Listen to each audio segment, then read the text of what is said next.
Today's podcast is with orthopaedic surgeon Will Haynes. Will specialises in the shoulder joint, and I'm going to be asking him today about the future of surgeries, the role of robotics and AI, a little bit into nootropics, diet, exercise, how to live healthier and happier and longer, what Will gets up to on a day-to-day basis and what he does for fun, and also what it takes to become an orthopaedic surgeon. Sit back, relax, and get involved. Will Haynes, thank you very much for joining me today. It's an honor to have you here in the studio and just with us here at Strength Gym in IMF in Belito. Welcome. Wayne, thanks very much. It's a freaking honor to be here. I think this is a brilliant initiative, but it's really good to be here, and I'm looking forward to having a great chat. Let's kick it off with the moustache. When I saw you, I was like, this guy looks like Sherlock Holmes, and it was almost like a disguise from the first time I'd met you.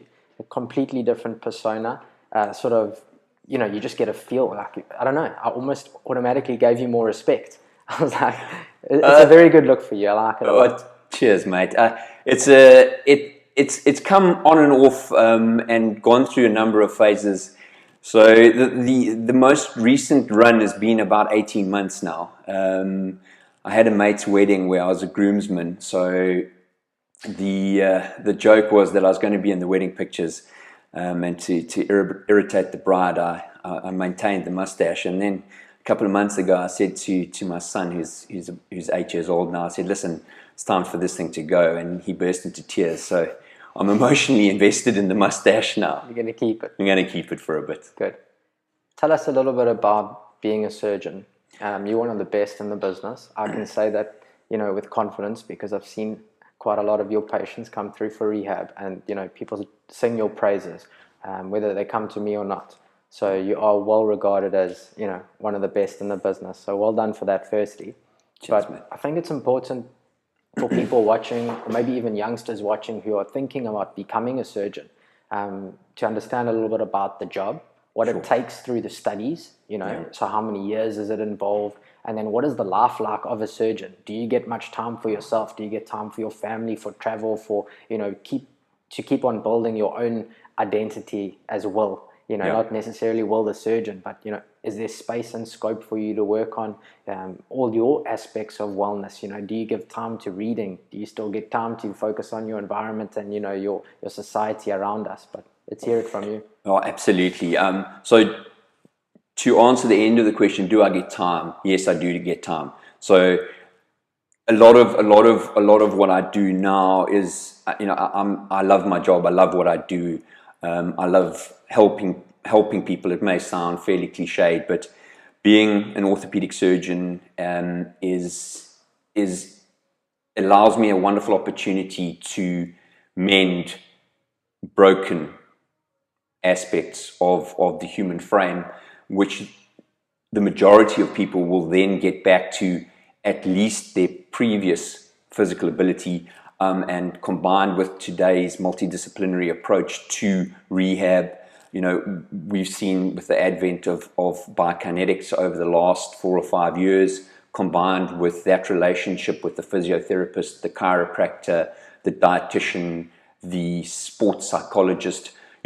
It's a massive multidisciplinary approach. So where people are coming in injured, yes, I'm a small part of their healing, but they're actually getting back to better than they were. And for me personally, and selfishly, to take someone from being broken to as good, if not better than they were, gives you a huge amount of self-belief, and it really, So I from that perspective, that's why I ended up as an orthopedic surgeon. The training was it was a long road. I'm not going to lie. And I left school, and to give the viewers, even if you're not cranking out 6, 7, 8 A's, you can do it. You can do what you put your mind to. I left matric with 4 C's and 2 B's, and I went to Maritzburg Varsity, and I studied first year BSc with the intention of becoming a biology and geography teacher. and I managed to get into medicine based on my first year BSc marks. So that pushed through 6 years at Wits, and then I did my internship in Cape Town, followed by my comm service in Addington, and that's where I met my partner, Mike Coleman. So Mike's a spinal and hip and knee surgeon. He was my boss at the time. He got me a job in the UK, so I did 18 months in orthopaedic and plastic surgery, came back to South Africa. I then specialised for 5 years as an orthopaedic surgeon around Durban, and then got my South African fellowship. And from there, I was very fortunate. I got a fellowship super specialist posting in Glasgow, in Scotland, and that's where I super specialised in shoulder and upper limb surgery. And credit to my wife, at that stage our daughter was 2 months old, so we packed up and went to Scotland for a year, and you know, that really defined me in terms of what I was going to become. It set me up on a level where most other guys haven't necessarily had the opportunity to super specialize in a unit of particular importance with respect to shoulder and upper limb surgery. You know, I came back, I landed squarely in a bowl full of cream. You know, joining Mike, he had an established practice and he guided me through the initial phases of it, which you know, allowed me to not have to necessarily focus on setting up the groundwork of the practice, but focus on sort of marketing myself and getting out there, meeting guys like yourself, your brother, and a whole lot of the other allied healthcare professionals who I'm now part of a team with in terms of treating patients. So longish road, 17 years, but it's worth it every step of the way. It sounds like a long road. You know, just explaining what you were in the beginning, saying the feeling you get from helping someone. I mean, it's exactly the same for me when you were describing it. I was like, that's why I do it. You know, to be able to, it's a challenge for yourself too. I mean, it must be, you can relate to this. You're constantly trying to evolve and be better and get better results, you know, the whole time. But your interesting aspect of how long it takes. I mean, it's a really long road, but I mean, it's so important. Yeah. So I was thinking, do you think there'll come a time where surgeons are phased out and we've got robots or some sort of a bot to be able to do these kinds of surgeries for us? Do you ever think we'll get to a stage like, consider this, okay? So they're doing all these tests now with Neuralink. Have you seen that? Yes. Yeah. Okay, so that's just one example of, we're going to put something artificial into our brain, which is going to, you know, first of all, start helping people with mental diseases like dementia, you know, Alzheimer's, these kinds of things. Sure. And if it works, we can put it into a whole bunch of other people. Well, not we, but that's, you know, the proposed thesis, hypothesis. But let's think about it differently. So let's say we could get a robot or a computer to do a surgery, and let's take a simple one like you've severed a tendon in your supraspinatus, and we just need to attach that. Could this be the case? Is it something that you've heard of? Are people looking into it? Yes, so it exists in the realm at the moment. So we've got robotics in orthopedics. It predominantly is in the realm of joint replacement surgery, but it's still human driven robotics. So it's a combination. It's a merger of the two. There's also computer or robotic assisted urology with respect to prostate cancer surgery, that type of thing. To answer your question specifically, and the exact term eludes me now, but there's a term with respect to AI that the more simple and manual a task is, the more difficult it is to replicate that from an AI point of view. Okay, not necessarily a robotic point of view, but from an AI point of view. Okay, which means that, you know, orthopedic surgeons sort of generally, you know, refer to, you know, strong as an ox, but almost half as clever. So, fortunately, orthopaedics is a realm whereby the actual getting the bones and the tendons back together, yes, that in itself, in an essence, is a relatively easy procedure to replicate. What's difficult from a robotic perspective and a machine learning perspective is that our anatomy differs vastly.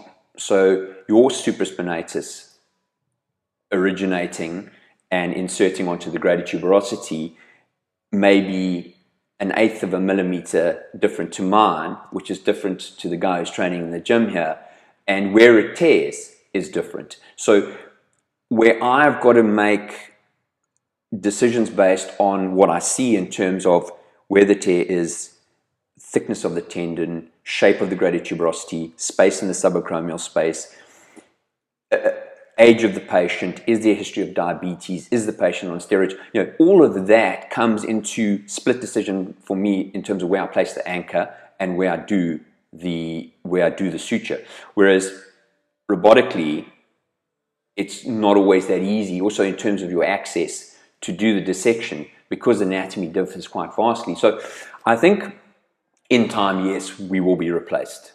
When, I have no idea. The areas where it's happening very quickly are within the pharmaceutical industry, in terms of drug interactions, in terms of radiology, whereby you're pumping in millions of CT scans, and it's very easy because AI recognizes patterns. And anatomy is not always a pattern. Anatomy is a variation of normal. So pattern recognition versus variations of normal are two different spheres. So the radiology side of it it's already occurred. There are robots that can better diagnose a lesion on a chest X-ray than the human eye can. So I think in time, yeah, it will happen. How far away are we from, let's say, a whole replacement of an arm, in terms of robotics? So you're not going to have a physical human arm now. It's going to be replaced with a robot arm that can move and feel. And it's not far at all. That there are already prototypes that are coming out of the States, and the Japanese and Koreans are way up there. Really? in terms of leading that. Have you seen any? I haven't seen. No, I've seen. I was at the knee shoulder course two years ago, and the guys were showing a sort of what they believe will work. It's going to have huge impact for us in shoulder replacement surgery, where patients no longer have a functioning rotator cuff. So the ability to have robotic movement within the shoulder to achieve that motion, because you no longer have the biology there, it's going to change people's lives. Peyton Manning's arm, Mark Tyson's punch. Yeah, 100%. Plug it in. That's the shoulder we want. Yeah, absolutely. Amazing. You think how that will affect us as human beings, if you're thinking like how our bodies work in relation to our mind, and like making who we are. Like you hear of people that have had heart replacements, and then they feel totally different. Like the one chap I'm thinking of specifically, he says that he knows he's not supposed to know who gave him the heart, but he knows it was he's a white guy, and he says he knows that this was a Chinese lady's heart, and he can feel this, and he said Chinese words. You know what I mean? It's a whole bunch of weird feelings and emotions he's getting. So I know that's a heart, and it's a big organ, and it's a lot of responsibility, and there's a great deal of information out there to show how it links with the brain. But it could be similar to the arm. If you lose an arm and you replace it with something else, who knows what feedback that's going to give us mentally. That's crazy. It's crazy times. Absolutely. Yeah. Let's go to our current times.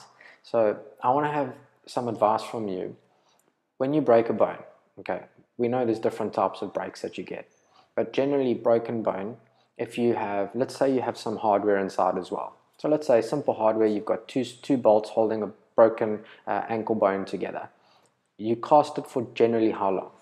Or boots will cast for generally how long? So if you, let's say you fractured a bimalleolar fracture, so you've broken your ankle, you've broken the bone on the outside and you've broken the little bone on the inside, and it's been set back in, you've got a little plate on, 2 screws in. Generally you'll be in a back slab, which is a half cast at the back that'll keep your ankle at 90 degrees for about 2 weeks whilst the wounds are healing. Thereafter you'll go into either a cast or a moon boot, keeping your ankle at 90 degrees in an anatomical position. You're going to be in that anywhere between 4 and 6 weeks, based on obviously how bad the break is. But you can bank on minimum of 4 to 6 weeks in the boot. Does the bone heal? Like we've heard broken bones will heal in 6 weeks. Is that the time frame for a fully healed bone? Generally. So, and I say that, so certain bones take longer, and obviously there are other aspects which that have an effect on bone healing, but generally 6 weeks, a radius and an ulnar will heal in 6 weeks, an ankle will heal in 6 weeks. Something like your femur, which is a big thick cortical bone, or your humerus, big thick cortical bone, you're looking at more closer to 8 to 12 weeks for that to heal. You don't want to smoke, and then factors such as diabetes, and if you're on steroids, delay healing. So that, and there also are surgeon factors in terms of how you respect the soft tissues when you do the plating. But on the whole, 6 weeks for. And let's take that fracture. ankle joint, because it's just an easy one. You set it at 90 degrees. Movement in those first 6 weeks. I mean, we know that the ankle joint gets limited blood flow supply compared to the other joints in the body, or less, So is the movement going to help bring blood there, or should you not move it at all in those 6 to 8 weeks? What do you think? I'm fairly aggressive in terms of movement, but again, for me it needs to be guided with someone who is invested in the rehabilitation. So if you look at healing, I have a responsibility as a surgeon to fix it to the best of my ability. The patient has a responsibility to look after that operation and be invested in the rehab, and then we have the responsibility of the rehab practitioner to take forward that.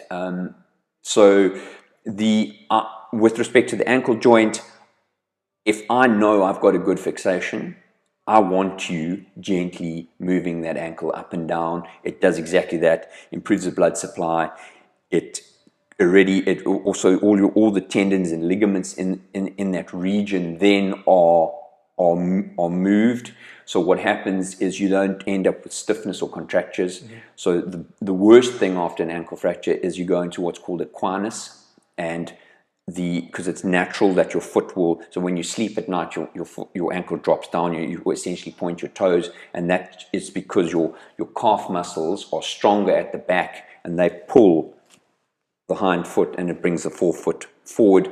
So it's natural that you'll go into equinus, and if you are in equinus, as you know, to try and rehab someone out of equinus to get them to 90 degrees, it's the hardest part. So rather start at 90 in the moon boot, come out 3-4 times a day, wiggle the ankle up and down, and you'll be leagues ahead of someone who's just immobilized it completely. Agreed.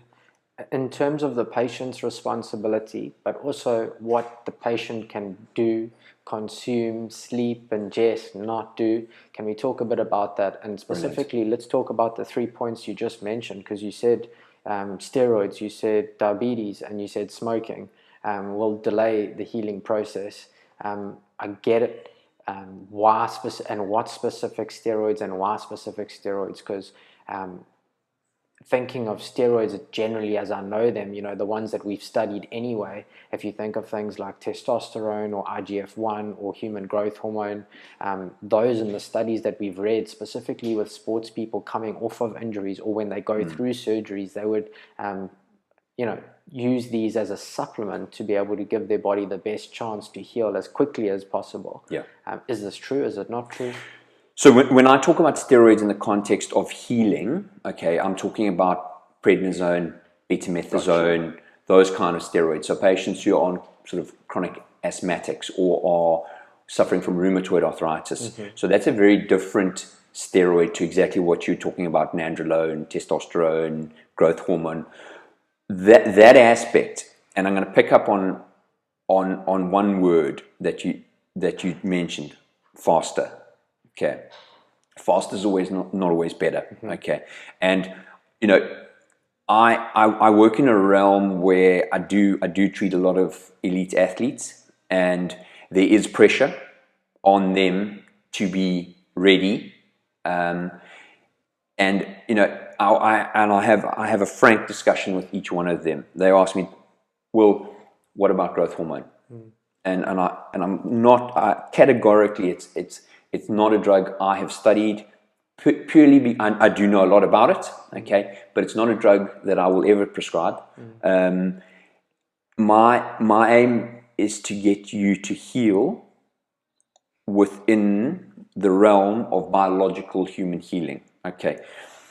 The side effects of 9 months of growth hormone combined with testosterone when you're 55, I can't have on my emotional psyche, because if you even 2 months down the line, exactly, if you end up with testicular cancer because you've taken, or just low testosterone now. Yeah, there we go. Exactly. You've changed a person's entire personality because if you've gone and ruined your testosterone because you've supplemented with it incorrectly, and now all of a sudden you're either reliant on it or yours isn't working as it should because you've shut it down you via change, and negative feedback.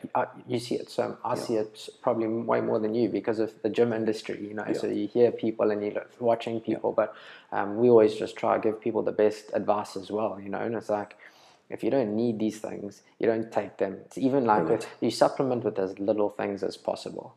And like you said with the healing, I think it goes like that with life as well. Like, when we're going to talk about this just now about different types of foods and supplements that you can take to give you an increase in performance. But ultimately, the less you can take and the less that you're aligned on, the better. Brilliant, yeah. So it works both ways. But yeah, so I think you touch. Smoking. That's a good one. So let's just finish off on that. So smoking has got a lot of negative effects on bone healing, and there are a number of factors. So nicotine itself is a vasoconstrictor. There's carbon monoxide within the cigarette. So even if you're on e-cigarettes, the nicotine effect. So vasoconstriction causes the blood vessels, as you know, to thin, specifically the microvasculature, and it's those the microvessels supplying the callus or the new healing bone that get shut down, and eventually the cells then turn off. So nicotine has a negative effect on bone health. On bone healing, yeah. But nicotine has a positive effect on endurance. Nicotine, it really, I don't know. I'm not sure of the studies on endurance. There's something to do with nicotine and health. I also can't remember it right now off bat. I'm pretty sure it's endurance, where they did studies on how you use nicotine as a performance enhancing drug. So I know that the study that I'm aware of is your hematocrit, which is the number of red cells, increases. And I'm not sure if that's on the grounds of nicotine or if that's on the grounds of chronic hypoxia in chronic smokers. So by smoking and the chronic hypoxia associated with that, you're obviously going to increase your red cell production, and that will increase your hematocrit. So, and that is kind of akin to what the cyclists were doing in terms of EPO and inject. Blood transfusion. Yeah, exactly. So, it's not now we're going back to my 6th year physiology knowledge. So, I do stand to be corrected on that. Yes, it's interesting because I was thinking about it the other day. Why? I don't know how many years ago, but 20, let's say maybe 25, 30 years ago, were doctors coming on TV advertising cigarettes or health. Do you know why?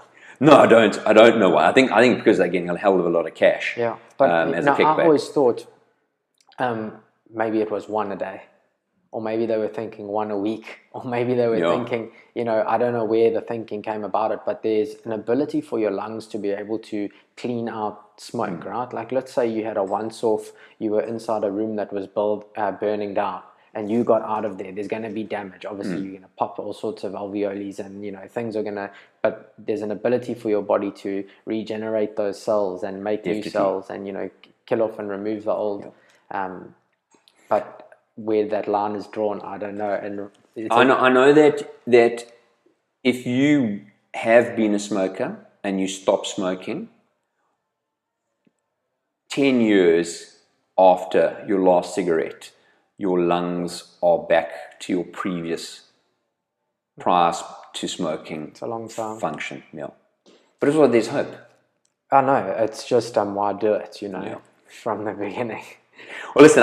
So I used to smoke, and I remember standing outside Addington Hospital you've worked the whole night. It's now 4 o'clock in the morning, 5 o'clock in the morning. The sun's coming up. Standing outside there, looking at the waves, and a cup of tea and a cigarette used to be cool, and I enjoyed it. And then when I gave up 12, 15 years ago, now I look back and I think, geez, why did I do that? Because but when you're doing it, it's unbelievable the craving it creates. Eh? Yeah. Yep. Just like the other, additives and just anything that we put into our life that we have to sort of have more of. Absolutely. We can think about just supplements in general. So like there's a pre-workout. I don't know if you've ever tried pre-workout. I haven't, no. Pre-workout is basically full of stimulants. Yeah. So they'll have things like caffeine would be a big one in there. There's a specific root, like a root that gives you... Ginkgo biloba, or could be there's a methoxy root as well as one, and then there's an Argentinian product. It's called Yerba Mate. Okay. Which is a tea that they drink in Argentina. They just I'm pretty sure it's South American, but I'm pretty sure it's Argentinian. And the guys basically have this little cup, and they've got this mate in, which basically looks like ground marijuana. Yeah. And they've got a little mate straw, which has got a filter, and they suck that all day, and they pass it on. It's a very social sort of drink. It's a very bitter, strong tasting drink, and it is a superfood. Yeah. So there's nothing wrong with it. It's a fantastic thing. It gives you very high levels of energy and concentration, and it's natural. It grows outside. You cut it, and you're drinking it as tea. But it is definitely something that once you've had it once, twice, 3 times, you're going to want it again, because you're going to go through that high, and then you can feel the dip, and you're like, oh, no, I don't feel the same. I need more mate. You're looking for your yerba mate. And it's the same as a pre-workout. I used to use them years ago. Luckily, I also, with research and studying, you start to see, and you want less things that you're dependent on, because it really came down to, hey, I didn't use a pre-workout today, now I'm having a bad session. Yeah. So then I realized, but those dependencies are it's not something you want to be relying on. But there's always buts. This is a good time to then dive into how you live longer. So you mentioned it to me, and one of the 5 things with caffeine, you mentioned that you're drinking 5 cups of coffee a day. I'm pretty much there with you. And I think caffeine is like creatine. It's like, but just double. It's like the most researched nootropic, superfood, whatever you want to call it, of all time. I don't think there's been any more research done on anything else. So drinking caffeine, I believe, the right type of caffeine or the right type of coffee that's made the right way has massive benefits for your health. And you obviously believe the same, because it was one of your 5. Yeah, absolutely. But tell us about those 5 things to live longer. Five important aspects to living longer come from, there was an article, I think it was in the New England Journal of Medicine. So it's all evidence based. So the first is when we've spoken about the caffeine. So we know that 5 cups of ground coffee. The article mentioned black coffee. So obviously by adding milk, you're adding a lot of lactose, which is a sugar. So 5 cups of coffee. I don't particularly like black coffee, so I will have sort of shorter, like a cortado. So 5 cups of coffee, don't smoke. Sleep 8 hours minimum a night. Exercise 5 times a week, 30 minutes of moderate exercise per time. Okay. The 5th one is dark chocolate. Eating dark chocolate. Lovely. So above 80%. Any specific brands you like? Only because it's the only one I can get is Lindt, but I know there are some South African cacao, Sugar-free ones. Sugar-free, There's loads of guys making good ones. yeah. So Highly that addictive as well, eh? yeah, absolutely. I mean, I find that if I eat dark chocolate, because I don't have a sweet tooth, I'm not fond of sweets or cakes or pastries, those things, but like chocolate specifically. Yeah. But once you have it, you want it again. But yeah, so good for you, so lucky. So at least you can crave that sweet tooth. Absolutely. And they go really well together. I found the coffee and the chocolate. What was that company that had it so right? Can't remember. But this was like a red coffee shop, and I think there was a couple of them all over the show. Oh, Vida. Yeah, the they always used to give VDE, you the 100%. with a little thing, and it was You'd like, get your they chocolate hit the and your nail on the head. That dark chocolate 100%. just does wonders for you. Yeah. And I think also the one thing that you mentioned when we were chatting before we went on camera was the circadian rhythm. Our bodies do go through the circadian rhythm where you've got slightly more energy in the morning, you kind of dip around lunchtime, and then you also then go into those rhythms as you go into sleep. And the less you impact on those with stimulants at the wrong time, the better the better outcomes you're gonna have. So including in the circadian rhythms, I'm having the majority of my coffee before 12 o'clock. I might have one. I'm not going to be having a coffee just before I go to bed. To add a stimulant before you're just about to go to sleep is, it doesn't make common sense. But we'll also move into a new realm of stimulants, and that's the the iPhone or your Blue light. That light is, you should not be going to bed with. Have you seen my blue blockers? No. So we've got Red Panda blue blockers. You can buy them online on our store. Okay. It's great that you bought this in. I can throw an advert in. Classic. But I was researching just this because about 3 years ago, my job changed from being very much on the floor to being in an office a lot of the time. So as business grew, obviously now you're seeing less people and doing more office work, which wasn't an intention for me because I never wanted to work on an office or sit behind a computer. But I noticed my energy levels were crashing. I noticed my strength was going down. And at that time, I was doing specific strength training. Yeah. And I was like, what have I changed? I'm eating the same. I'm doing this. I'm sleeping. And it came down to, I read loads and loads of articles. And there's this dude called Ben Greenfield, who was voted #1 personal trainer coach in America for a couple years in a row. And he devoted his whole life now to biohacking. And he uses himself as a science experiment, doing everything and anything to him. And one of the things was this blue light, and specifically red light as well, but specifically UV red light. And I was like, I'm going to try this because he said the same thing about the lights and whatever. So I went downstairs, spoke to my doctor. I was like, let me go get a test done. Went and got my testosterone checked here at the hospital in Albalito. Testosterone slightly low. It was like 4 or 5 points below of where it should be. And he said that can make a difference. It was supposed to be at between 18 and 20. I think it was somewhere around 13, 12 at the time. Ordered these glasses in and some UV blue lights. And, you had to shine the blue lights on your testicles. Yeah, so it was like 15 minutes every day of like exposed testicles to blue lights, a specific distance or whatever. Okay.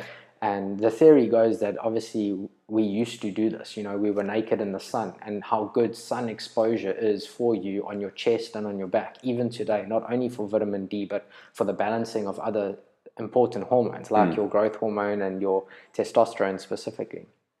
So I did that with these blue blocker glasses, wore the blue blocker glasses from after 2 o'clock. Anytime, I also believe in the same thing. So my last cup of coffee is always 3 years, like the real cutoff. You don't have it after that.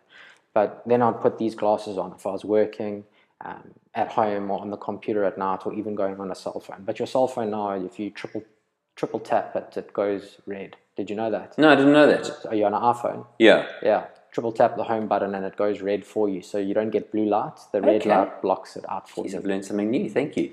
But anyway, long story short, 6 weeks later, had the test done, testosterone back up to normal. I did do other things as well, like I started eating blueberries again, but it wasn't things that I didn't usually do. That was the biggest change. So decided, loads of people will benefit from this. We ordered a whole bunch and then we're selling them now. And do you have to buy the light to sun your nuts? I didn't get the lights. Okay. I think that was like an extra, Okay. So the theory is you don't want the blue light in your eyes, right? Because that's really going to affect the circadian rhythm the most. Yeah. And if you just cut it out, I mean, technically it's a good thing if you can tell everyone don't watch TV or don't be on your phone or don't be on your computer like after 4 whilst the sun's going down. But we are just by nature going to do it. But when you do, just wear those blue block. It is quite weird though. I wish there was something better. It's weird wearing glasses inside your house at home. I think that's the one why it didn't just go through the roof and everybody has a pair, because you don't see it. But we know how important, we know how important it is. No, absolutely. It'll almost be better if we could have a different function for our lights, Like that thing can sort of sense, hey, it's getting dark now, go dim. Get rid of the blue component. Yeah, no, absolutely. It would be a better function. Yeah. Coming back to you, so you right in the beginning you said to me, did I have time to do other things?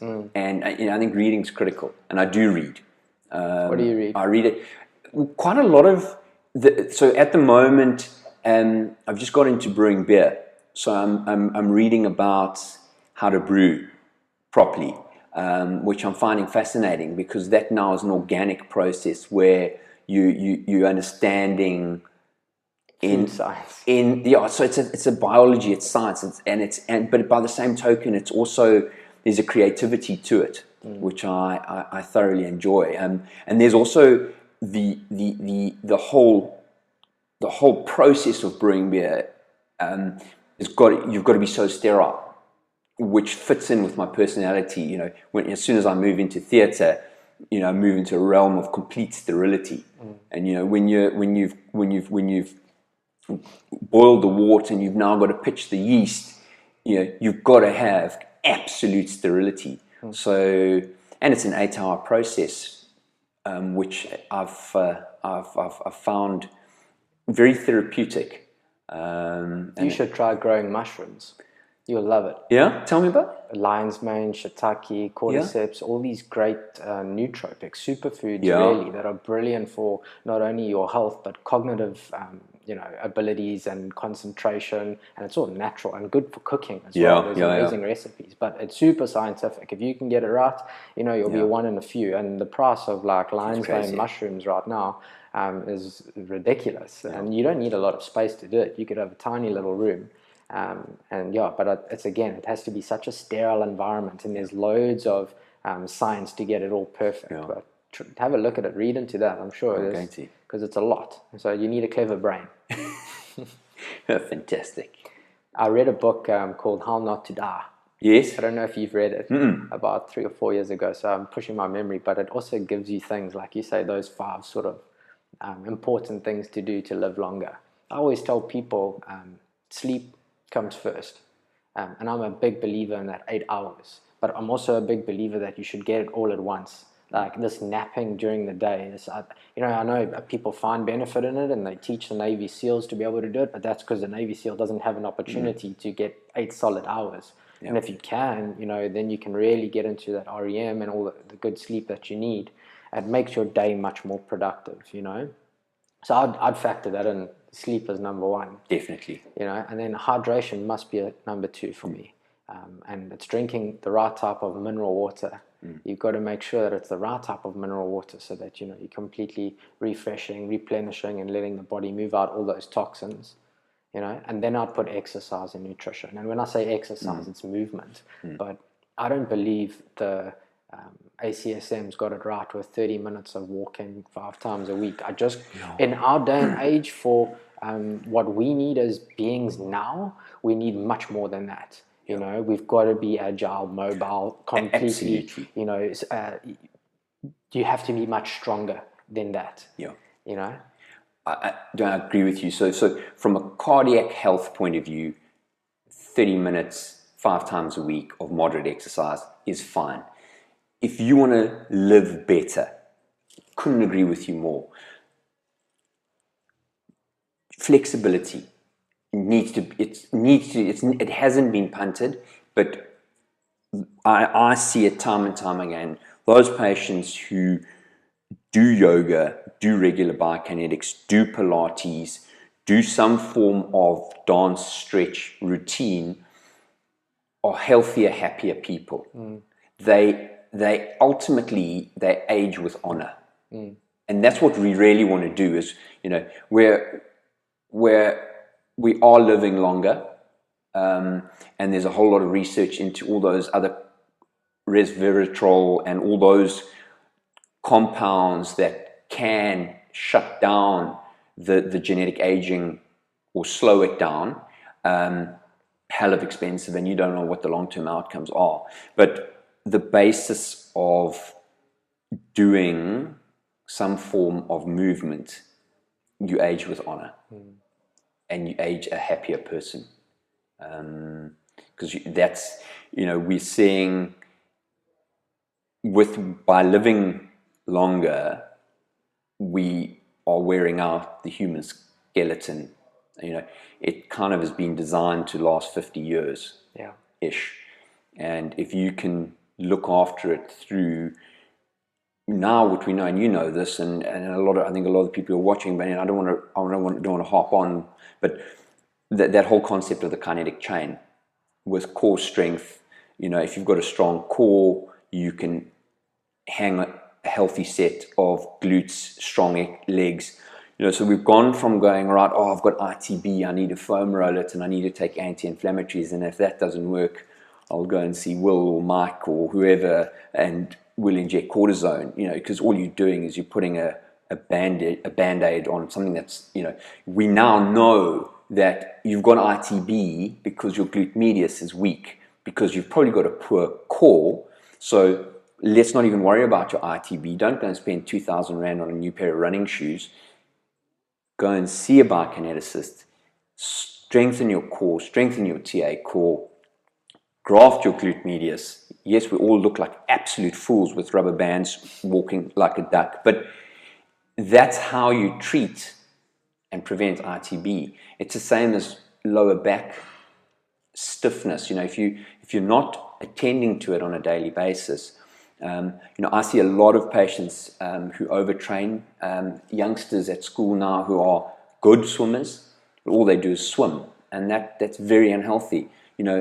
As a youngster, you should be swimming, you should be running, you should be cycling. Even if you are in an elite training program, it needs to be met with variation in exercise.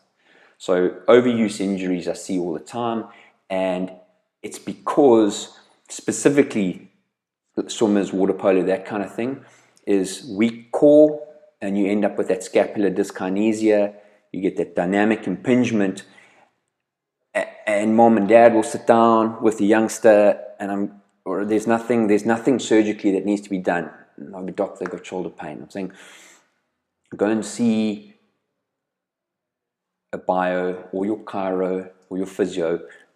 It's a team approach. Let's start. And then I'll get a call at 6 weeks to say it's not helping. I'm going, my friend, this is something that has started 3 years ago. You need to invest in your child's health, looking at getting their core strong. Because once they've got a strong core, you can start working on scapular stabilizing, which will open up, reduce the dynamic impingement, and their pain will go. And then they usually ask the question, well, do you think they'll be able to swim again? Yes, maybe in 6 months' time. It's not a priority now. Priority now is to get them pain-free and healthy. Yeah. There's so much more education that needs to be done in terms of the body, how it moves and how we need to look after it. If you consider your body as a vehicle that's going to get you to and from different places, but you're only swimming, then everything you see in your mental and everything else is going to be in that stream. You're going to be swimming, and that's going to be your whole life, really. which is fine because I suppose that's how you get your outliers. And those outliers give us normal people great pleasure to watch them winning a gold medal in the Olympics or whatever. But if you're not going to be one of these outliers, or even if one of these outliers want to have a better balanced life, we have to treat the body as a special machine, as a special vehicle that needs to learn and can learn. So instead of only giving it endurance and overdoing it possibly, you realize, hey, if you look at the body as this big spectrum of it can do endurance, it can do strength, it can do power, it can do skill-based stuff, and what else am I missing? Mobility, flexibility, agility, speed. Yeah. Let's tick all the boxes. And once you've focused a bit there, then let's focus a bit there, and you try and grow them all until you fill that circle up with, let's call it knowledge, or that you've learned over time. The body's got now knowledge. So it becomes a better vehicle, able to expose you to better experiences. Like let's just think about us traveling. You travel versus someone that weighs 250 kgs who's very sick. Who's going to see more, do more? That's an extreme example, but obviously the fitter, healthier person will just have a better experience. And those experiences basically start to map out what you think of the world and what you think of life, and then how happy you're going to be. Yeah. So I always try and encourage people the variation. I think it's a key thing. I was lucky to get pushed there because I overtrained so many times in my life, when I was younger, and you learn. You sometimes you have to go through shin splints and you're like, well, I can't run now. What else can I do? What else? Yeah, what am I going to do now? Go learn some gymnastics because, we can't do endurance anymore. And slowly but surely, over all those hard lessons, you have to sort of take that ego and put it one side and then break up exactly, how we can be better. Yeah. And I think ultimately it's just that. It's giving time to each of the principles of fitness or wellness, if you break it down to that. And the physical is just the one aspect of wellness, and inside the physical, you can break that up into many different disciplines as well. And I always wondered, like with rehabbing guys as well, I always wondered if you take 100% of the people that need rehabilitation and you put them on a general strength program, but maybe you started the people that were actually needing rehab from like the most basic of stuff. Like let's think of Pilates type movements where you're only lying on a mat. You don't get off the mat. And then you grow it from there organically to, doing something that is as physically challenging as the, what's the test called they use for NFL football? The compound, I think it's called the combine games, where they go and they test your max jump and your max lifts and all those kind of things. How many people would actually recover just from doing those movements in the right possible way, training 5 days a week holistically? Yeah. Because a lot of the guys who can, like let's say someone's had ACL replacement, I believe if that guy on his day that he's resting his ACL does movement in his upper body, it's going to benefit the ACL. The more movement the body does, whether you're doing an upper body, it's going to benefit the injured joint as well, just because he's moving and he's staying active, It's again, it's that whole concept of the kinetic chain. It's all interlinked. It is. It's the same as the endurance athlete who only wants to run. You hit the nail on the head. You're not going to be the best you can be if you want to be by only doing one set of exercise. It's that whole melting pot of it all working in unison.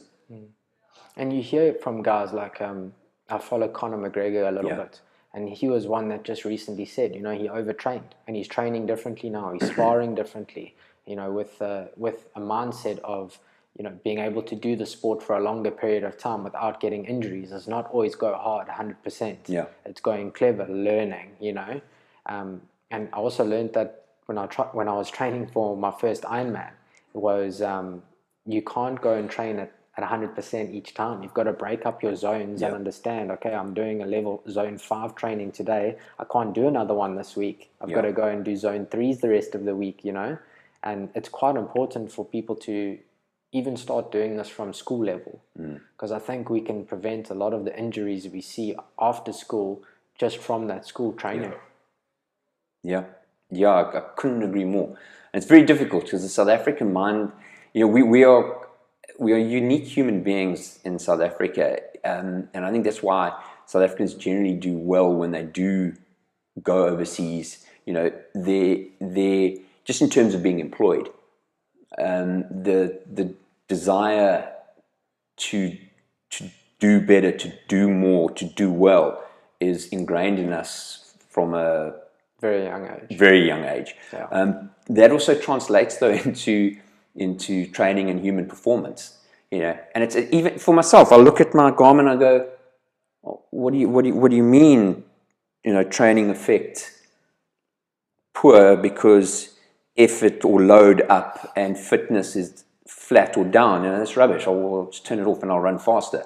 And it, you know, you don't if you don't train cognitively, you're not going to achieve what you need to achieve, and that's when you end up with injuries. And yeah, as you say, you see this. We see it time and time and again in the sport, in the school. Specifically now, we see it quite a lot with the rugby. You know, kids are getting bursaries based on size, and guys are getting injured. You know, if it's quite interesting. I don't know if you know, in Australia, and I'm not saying it's necessarily right, but the rugby there is on weight categories. I thought that was New Zealand club rugby. Yeah, so one of the two. Yeah. It's So- a good principle. It's a good principle. You're going to get less injuries, which means you're going to end up with more athletes who can represent Yeah. later on down the line. But you know, try and sell that to I think it's everyone here. It's not going to fall. I think your New Zealanders, they've got some special. Those Islanders just grow massive. I mean, you look at like Jonah Lomu was like 100 kgs when he was 11 or something ridiculous. No. So I mean, to put an 11-year-old against, you know, an 18-year-old would also be quite unfair, just because of the, you know, how strong your mind is by that stage. Yeah.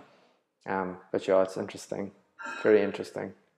And you know what's also interesting is the more and more sort of mind-related work we can do to increase and improve our physical performance. I don't know if you've seen these. We're talking of nootropics and stuff, but these headsets that you wear during your training, and it plays a specific frequency to you, which allows your brain to go into the right wavelength, and you will learn much quicker.